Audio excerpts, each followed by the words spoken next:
डंडी को घी में भिगोकर अपनी कामना कर कर भगवान के सामने दिए में रखकर जला देता है, दिए की तरह उससे आरती उतार देता है। कहते हैं उसका जन्म दूसरी बार पृथ्वी पर नहीं होता, वो भगवान के गोलोक धाम में जिंदगी भर के लिए विराजमान हो जाता है। जिंदगी भर के दीप की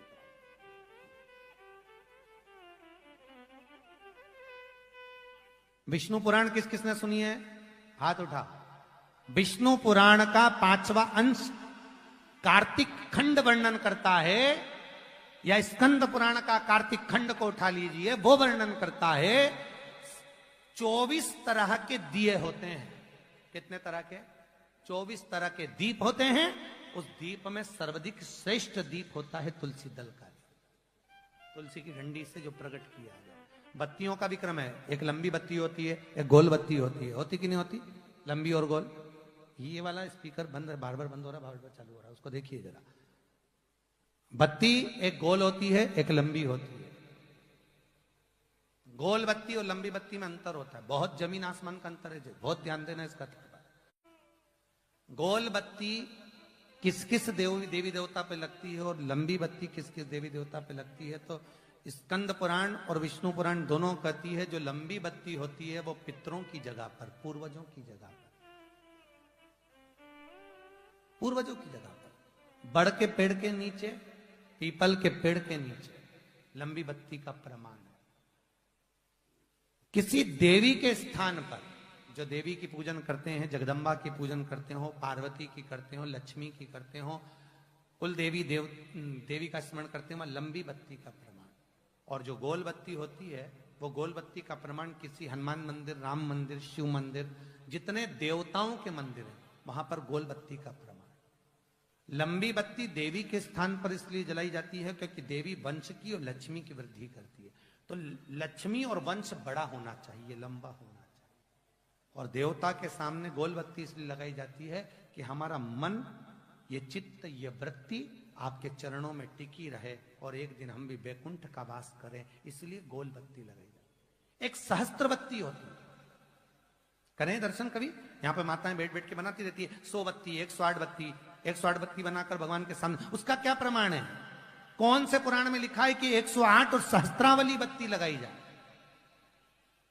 तो स्कंद पुराण में कार्तिक खंड के अंदर स्पष्ट किया गया सहस्त्रावली बत्ती, 108 लंबी बत्तियों का जो प्रमाण है वो कहते हैं कि जिस व्यक्ति ने किसी तीर्थ को ना करा हो, पूरे तीर्थ नहीं गए हो, सारे तीर्थों का स्नान नहीं करा हो, किसी तीर्थ में दर्शन करने से वंचित रह गए हो, तो 108 बत्ती की एक बत्ती बनाकर किसी नारायण के मंदिर में, शिव मंदिर में, देवी के मंदिर नहीं, केवल देवता के मंदिर में अगर उसको घी में भिगोकर प्रज्वलित कर दिया जाता है तो सारे तीर्थों के दर्शन का फल उस जीव को प्राप्त हो जाता है। उसको सहस्त्रावली बत्ती।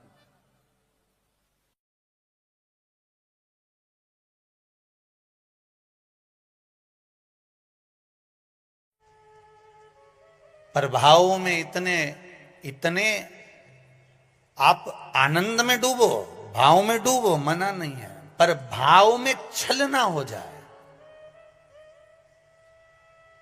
भाव में पाप कृत्य ना हो जाए,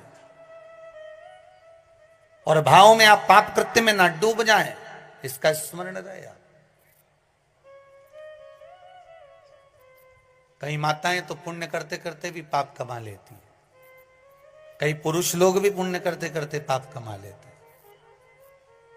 तुलसी जी को दिया लगाने गई, तुलसी जी को दिया घुमा के तुलसी जी के कुंडे में धरी आई। अब ये पुण्य मिला कि पाप मिला? जम के बोलते जाओ जरा। पाप मिला, पुण्य नहीं मिला है।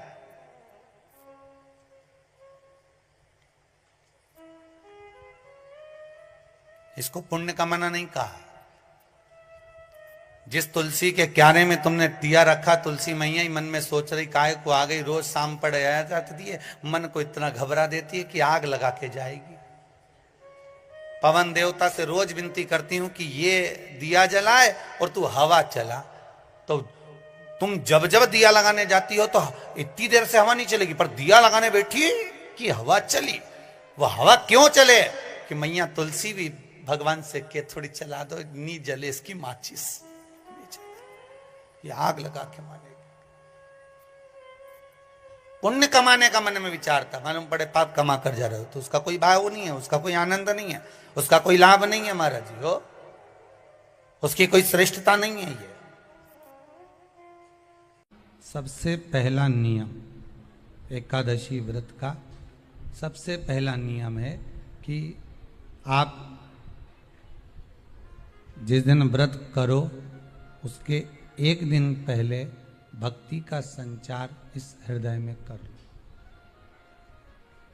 भक्ति का संचार इस हृदय में कर लीजिए। जिस दिन आप व्रत करो, जैसे एकादशी का व्रत कर रहे हो तो दशमी के दिन शाम का समय जब आवे, रात्रि जब होने लगे, शाम का समय आवे और रात्रि का आप जब भोजन ग्रहण करो तो उस भोजन में कोई ऐसा पदार्थ ग्रहण मत करिए जिस पदार्थ के कारण आपकी एकादशी बिगड़ जाए।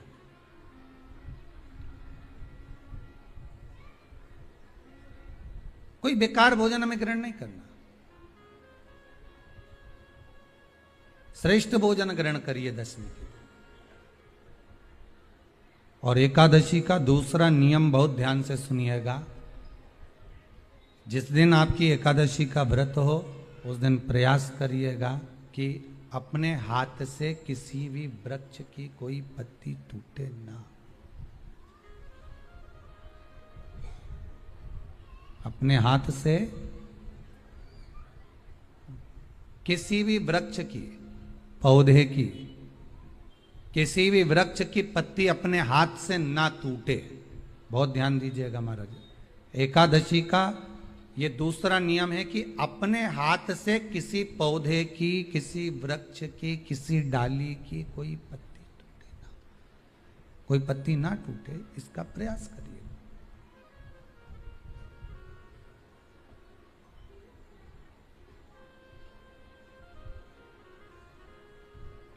कितना सुंदर व्याख्यान कहा है, कितना सुंदर वर्णन है महाराज कि मात्र एकादशी का व्रत कर लेने पर, मात्र एकादशी का व्रत कर लेने पर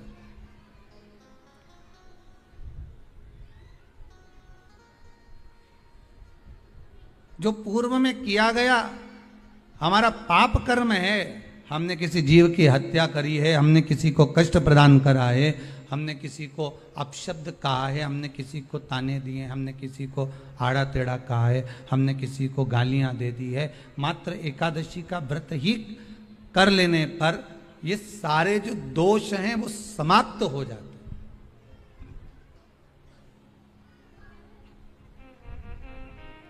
सारे दोष हमारे समाप्ति पर आ जाते हैं।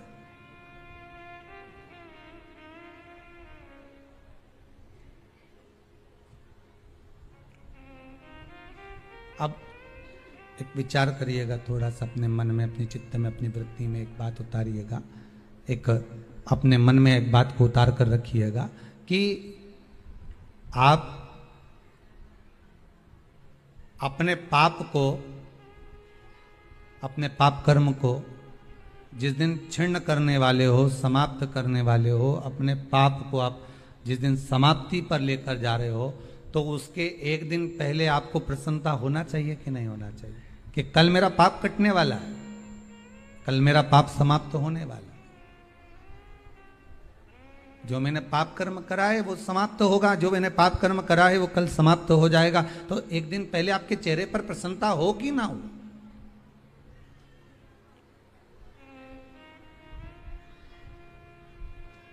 और चेहरे पर वो प्रसन्नता आपके आना चाहिए कि कल मेरा एकादशी का व्रत है, आज दशमी है, कल एकादशी का व्रत है, तो कल मेरी जब एकादशी का व्रत रहेगा तो मेरा ना जाने कितना कितना पाप, कितना असत्य, कितना झूठ, कितना प्रपंच वो समाप्त हो जाएगा। इसमें मुझे प्रसन्नता हो, इसमें मुझे आनंदता हो।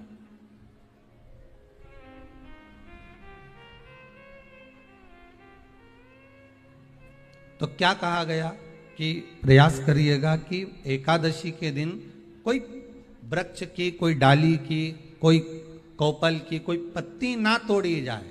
क्यों?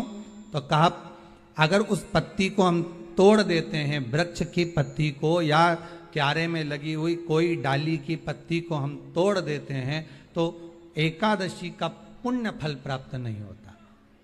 एकादशी का कोई फल हमारे खाते में नहीं जाता, पुण्य फल प्राप्त। अब फिर भले तुम चाहे तुमने मोरधन खाया हो, चाहे तुमने फिर चिप्स खाई हो, चाहे तुमने फिर व्रत का कितना ही सामान खा गए हो और तुमने सोचा कि आज मेरी एकादशी है, तो फिर उसका कोई फल प्राप्त नहीं, उसका कोई सुख प्राप्त नहीं आपको, फिर उसका कोई आनंद प्राप्त नहीं आपको, तो उसमें कोई आनंद की अनुभूति आपको नहीं मिल रही।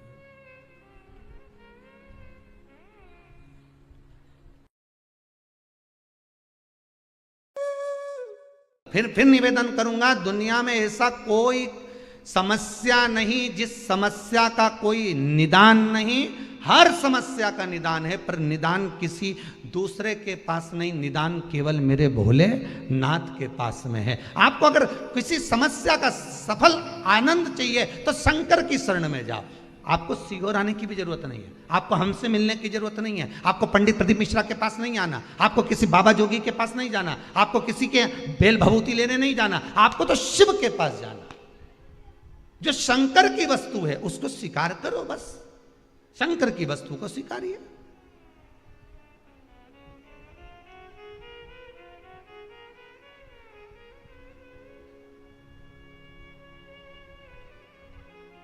शंकर की वस्तु को स्वीकार करना चालू कर दीजिए। अरे भाई, शिव महापुराण की कथा तो यहां तक कहती है, यहां तक वर्णन कर रही है, जिस व्यक्ति की नौकरी नहीं लगती, सर्विस नहीं लगती, हर जगह पर अप्लाई कर रहा है, बार बार इंटरव्यू देने जा रहा है, लगातार उसको अगर सफलता प्राप्ति नहीं हो रही है तो धतूरा ढूंढो। धतूरा कहीं बाजार में नहीं मिलेगा, किसी वृक्ष से धतूरा तोड़ लिया, कुछ मत चढ़ा, तू शंकर जी के मंदिर में जाकर तेरा नाम और गोत्र बोल और शिव जी को धतूरा चढ़ाना चालू कर दे और बाबा से विनती कर, धतूरा चढ़ाना चालू कर। अब धतूरा कोई बहुत कीमती होता है क्या? बहुत पैसे का मिलेगा क्या? कहीं पे भी मिल जाएगा। धतूरा तोड़ और चढ़ा शंकर जी को। रोज नियम बना ले कि एक धतूरा मैं शंकर जी को चढ़ाऊंगा, प्रतिदिन चढ़ाऊंगा, शिव जी से जाकर निवेदन करूंगा प्रतिदिन। शंकर जी की प्रिय वस्तु में धतूरा, बेलपत्र आदि कादि की तो है, क्या है? चढ़ा रोज एक धतूरा, फिर वही धतूरा जिसके यहां तू इंटरव्यू देने जा रहा है उसी के सिर पे चढ़ गया।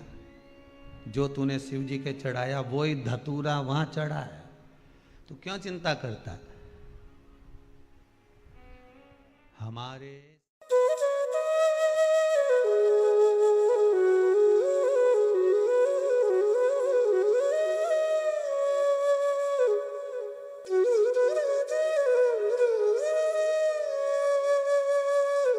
तात हैं। एक बेलपत्र जिसकी डंडी का भाग जल जहां से बहकर बाहर निकल रहा है, अशोक सुंदरी का स्थान देखा है ना सब लोगों ने, बस उसी स्थान पर पहली बेलपत्र। दूसरी बेलपत्र पार्वती जी के स्थान पर, अर्थात जो जलाधारी है वहां पर। तीसरी बेलपत्र शंकर भगवान के शिवलिंग के सम्मुख में जहां आप बैठे हो वहां बैठकर डंडी का भाग विपरीत दिशा में रखकर, तीसरा बेलपत्र। चौथा बेलपत्र भगवान शंकर का जल जहां से नीचे गिर रहा है उस ओर सीधी बेलपत्र नीचे की ओर। और पांचवी बेलपत्र शंकर भगवान के अशोक सुंदरी के स्थान को छुआकर नंदी के पास रखकर, जो घड़े में जल है अर्थात मट्टी के पात्र में जो तुम जल लेकर गई हो उस पात्र के जल से शंकर का अभिषेक कर देना, शिव को वो जल समर्पित कर देना। जिंदगी में कैसा भी दुख हो वो कटता ही है, वो दुख रह नहीं सकता, ये निश्चित